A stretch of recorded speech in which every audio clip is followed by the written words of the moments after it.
Il y a un dicton qui dit « Dis-moi qui tu fréquentes, je te dirai qui tu es ».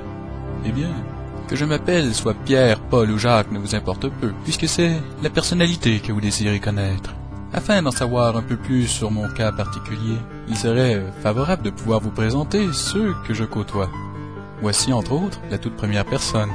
Voici Jess, une petite ange absolument charmante et adorable. On peut remarquer dans son regard un signe d'intelligence, de compassion, de droiture et de loyauté.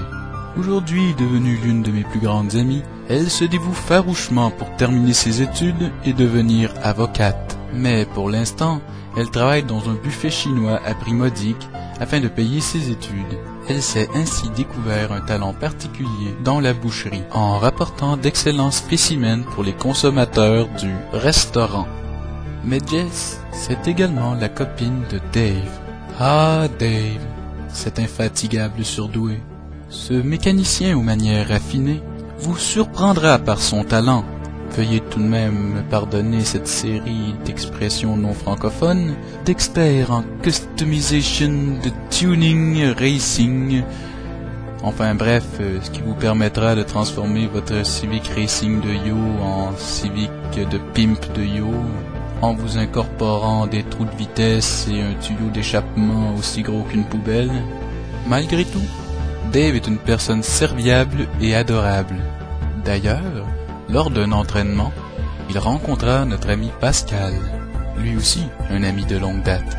Bref, ensemble deux charmants jeunes hommes, lorsqu'ils ne décident pas de satisfaire l'un de leurs nombreux fantasmes plutôt tordus, en poursuivant avec Pascal, cette grande brute de 6 pieds, avec ce talent particulier qu'il a pour la musique, semble pour le moins incapable de trouver un emploi qui lui convienne. Il profite donc du BS, ce qui lui permet d'améliorer son art, et ainsi ébranler tout le voisinage. Et parmi tous ces charmants personnages, existent aussi JF et Mathieu, tous deux originaires de la Beauce.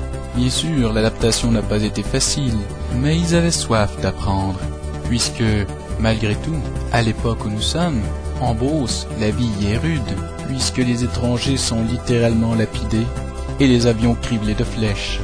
Quoi qu'il en soit, malgré leur esprit sauvage, nous dûmes quand même leur apprendre les bonnes manières. Et maintenant, avez-vous besoin de me connaître davantage?